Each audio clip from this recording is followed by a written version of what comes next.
Hello YouTube, this is an Ace Review, and today I've decided to look at a game that came out back in January of 2007, specifically Battlestations Midway.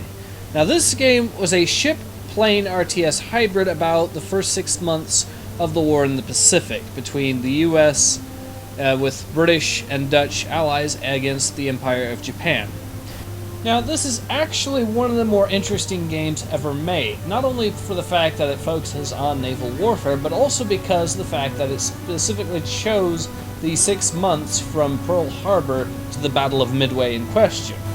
That said, because it was a pioneering IP in this genre of gameplay, it also had a few rough edges that we should go over later on in the review.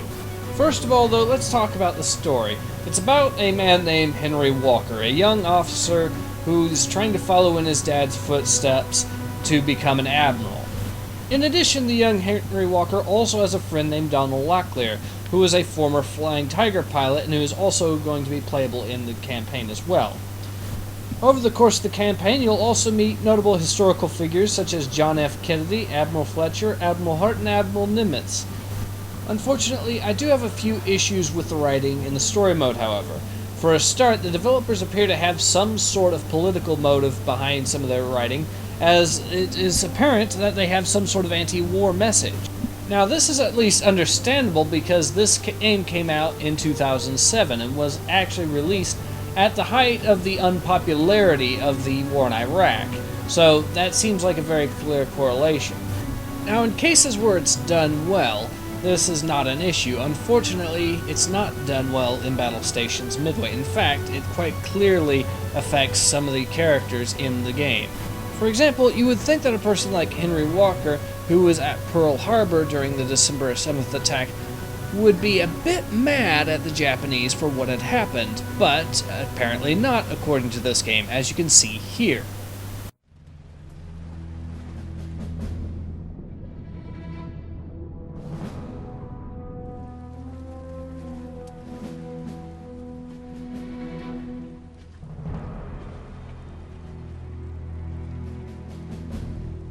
This man had his own god and his own family. Why would he attack us?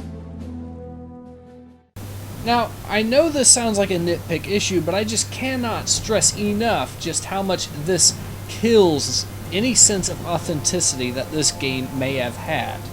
So let's move on from the story before we get too bogged down onto it and talk about the gameplay instead. And that is pretty much about what one may expect in this sort of scenario. The ship combat sees you judging the range of enemy ships and then blowing them out of the water. The air combat sections have you circling around zeros and then shooting them down, or dropping your torpedoes into the water just in front of an enemy cruiser or destroyer to get them sunk for an easy kill. Now, the RTS section is where things get the most interesting because you have to manage the resources, i.e. the number of torpedo boats and aircraft you can spawn, and order them around the map. You can also have them team up with each other in formations, which is useful for reducing the amount of micromanagement you have to face. I should mention that this game was made apparently for consoles first over PC because the controls are a little bit silly.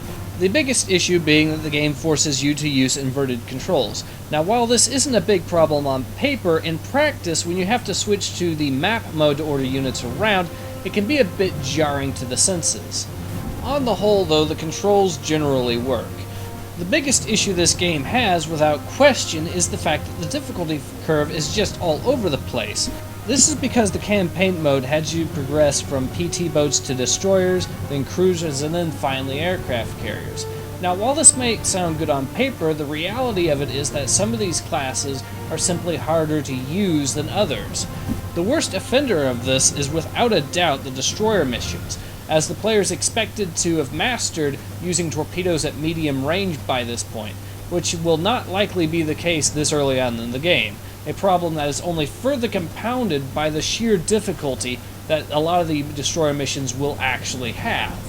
Making matters even worse is the fact that there's no checkpoint system or quick saving system in the game, and while the missions do tend to be a little bit on the short side, at least individually speaking, if you do fail, you'll end up having to repeat the whole thing over again from the very beginning.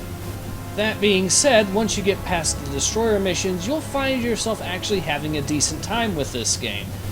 So the final question would ultimately be, is Battlestations Midway worth the asking price? And for $7, I would have to say yes. It's a good game that has some admittedly rough edges to it, but you'll be able to find yourself having a decent time with this game as long as you get through the destroyer missions. And while it is true you can get through the single player campaign in about 5 hours time, this game also comes with about a dozen or so challenge missions, so there's enough variety here to definitely warrant your purchase if you so desire. Well, that's all I really have to say about this game. See you guys again soon. Ace out.